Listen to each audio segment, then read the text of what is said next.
Steven Spielberg may be famous for his blockbuster movies, but Spielberg's career really got started on television, and the first series he directed on was Rod Serling's anthology show Night Gallery.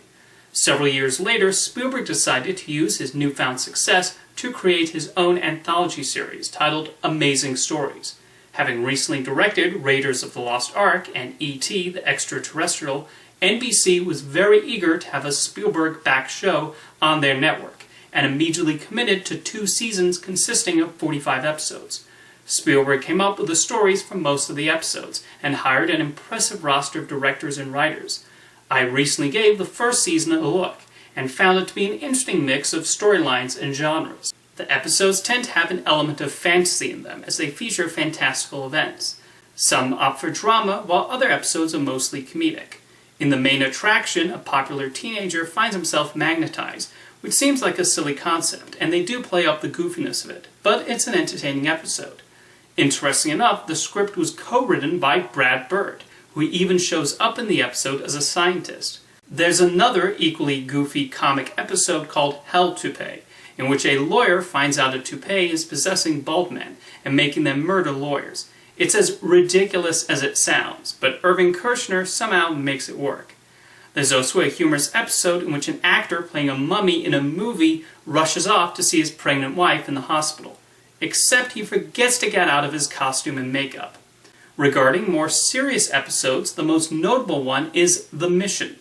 This was a 1-hour episode directed by Spielberg himself, which depicts a World War II bomber who gets trapped and the rest of his unit attempts to get him out and land the aircraft safely. Featuring Kevin Costner and Kiefer Sutherland, it has many of the Spielberg hallmarks, including the iconic Spielberg face. You know, the one where a character is staring off at something in the distance with an expression of awe? That's probably my favorite director trademark. The Mission has plenty of those, in addition to a great score by John Williams. You really feel the tension as the unit attempts to return safely to base. While Spielberg mostly received story credits, he did get sole writing credit on the episode Vanessa in the Garden, directed by Clint Eastwood. You would think Eastwood directing a Spielberg script would get more attention in cinephile circles, but it's probably not talked about much because it's very different from what we associate with the two filmmakers. It's a romantic period piece about an artist played by Harvey Keitel who suffers a tragedy and is unsure whether he has the motivation to keep painting.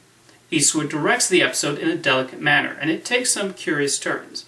Martin Scorsese also played against type with Mirror Mirror, a horror-themed episode.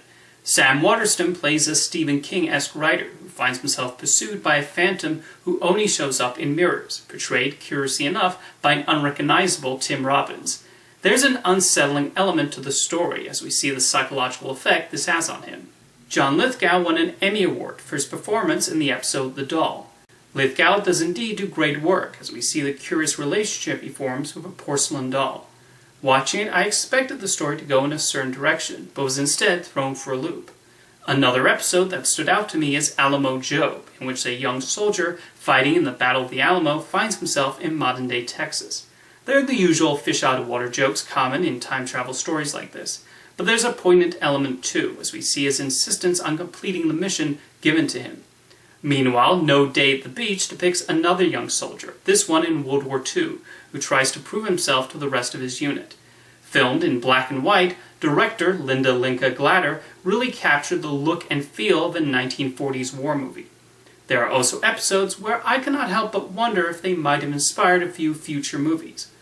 Boo, directed by Joe Dante, centers on a pair of married ghosts who try to scare off the yuppie couple who moves into that old house. Sound familiar? Of course, they don't seek the help of a bioexorcist, but it's difficult not to make the comparison to Beetlejuice. There's also Santa 85, in which Douglas Seal plays Santa Claus and ends up arrested and under police custody.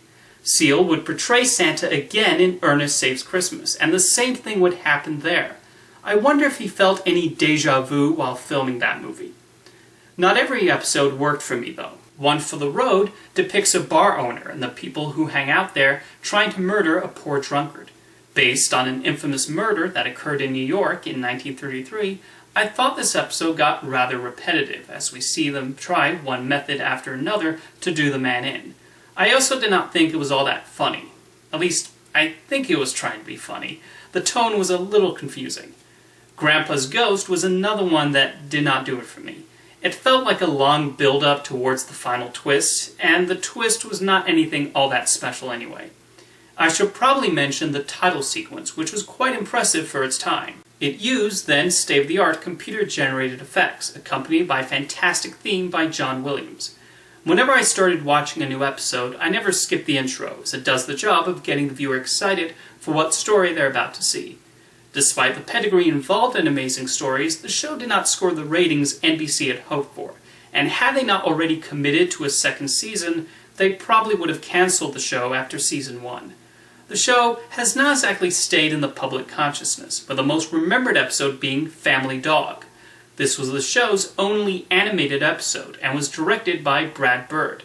Spielberg and Bird wanted the animation to look better than anything that was on television at the time, and it really shows in the completed episode. It even led to a short-lived television series, albeit without Bird's participation. The ratings kept slipping though, and after the 45 episodes had aired, it was an easy decision to cancel the show. Now you're probably wondering why, with the exception of Family Dog, I focused primarily on Season 1 of Amazing Stories. There's a reason for that. Curiously, Universal has only released the first season on Region 1 DVD. This was back in 2006, and there have been no updates on when they plan to release the other episodes on physical media. I guess the first set did not sell many copies, but it's not like the show ran for 8 seasons. There are only 21 episodes remaining.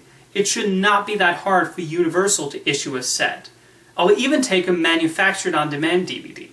All the episodes are available to rent digitally for $2 each.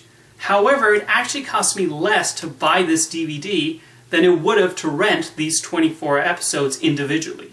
Overall, Amazing Stories remains an interesting curiosity in Amblin's history. It was a noble effort on Steven Spielberg's part to continue in Rod Serling's footsteps, although opting for something in the vein of fantasy more so than the horror stories Serling was known for. I don't think it ever rose to the level of great, but it had its charms here and there, and also allowed the various filmmakers to flex their muscles.